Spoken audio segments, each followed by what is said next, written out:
व्यक्ति को सदैव बुराई से बचकर रहना चाहिए। अगर कोई बुरा कर्म करता है तो वह कर्म उसको अपने जीवन में भोगना ही पड़ता है। जिस प्रकार बछिया झुंड में भी अपने मां को ढूंढ लेती है, वैसे ही कर्म का फल आपको हजारों की भीड़ में भी ढूंढ लेगा। श्री कृष्ण जगत के स्वामी हैं, वह कण कण में निवास करते हैं। छोटे से छोटे जीव के हृदय में ईश्वर का वास होता है। उस जीव को कष्ट का अनुभव होना ईश्वर को कष्ट का अनुभव कराता है। अर्थात किसी जीव को कष्ट देकर अपने ईश्वर को खुश कैसे देख सकते हैं। जो कृष्ण का दास हो जाता है वह अपने आराध्य से ऐसे दिन ना दिखाने की कामना करता है जिससे उसमें कभी गुरूर आ जाए। वह तो अपने कृष्ण का सेवक बनकर ही जीवन सफल बनाना चाहता है। कृष्ण अपने भक्तों को कर्म का मार्ग दिखाना चाहते हैं। वह कहते हैं, अपने कर्म समाज के प्रति और मानव कल्याण के प्रति केंद्रित करते हुए करो। बाकी फल की चिंता मत करो, उन सभी कर्मों को मुझे समर्पित करो। इस मार्ग को अपनाकर तुम मुझे प्राप्त कर सकते हो, मेरे प्रेम का भागीदार बन सकते हो। कृष्ण अपने भक्तों को कर्म का मार्ग दिखाना चाहते हैं।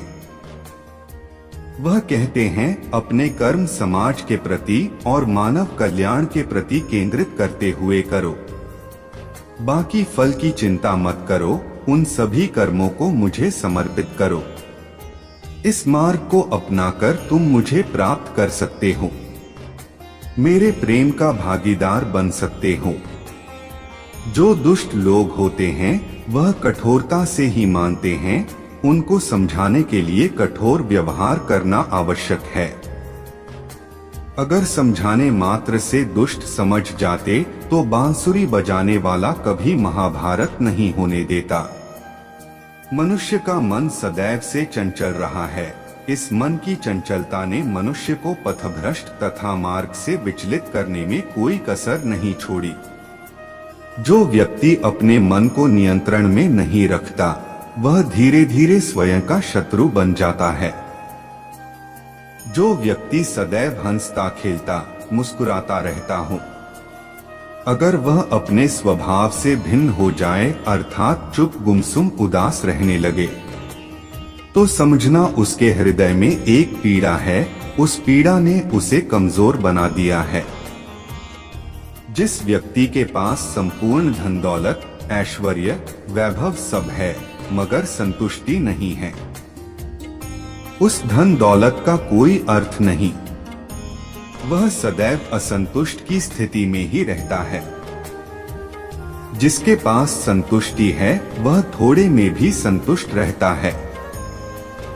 जिंदगी में भरोसा एक ऐसी चीज है जिसे प्राप्त करना वर्षों की मेहनत के समान है। फिर भी यह प्राप्त हो या नहीं यह भाग्य पर निर्भर करता है, किंतु भरोसे को तोड़कर पुनः प्राप्त करना यह संभव नहीं है। इसलिए जिंदगी में अवसरों का आनंद सदैव ले, लेकिन भरोसे को कभी टूटने ना दें। प्रेम कभी ना समाप्त होने वाली प्रक्रिया है। जिस व्यक्ति को प्रेम हो जाता है वह फिर जीवन और जीवन के बाद भी प्रेम के वशीभूत रहता है। प्रेम को प्राप्त करने के लिए त्याग, तपस्या और योग का सहारा लेना पड़ता है। जो व्यक्ति अपने अहंकार से भारी हो जाता है, जिसमें अभिमान भर जाता है, वह उस पत्थर की भांति होता है जो भारी होने के बावजूद भी नदी की धारा में डूबकर अपना अस्तित्व खो देता है।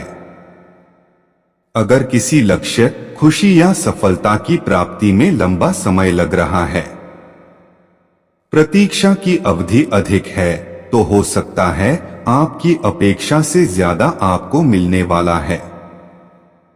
अपने कर्म पर अडिग रहिए और विश्वास रखिए उस ईश्वर पर जो आपके कर्म की परीक्षा ले रहा है।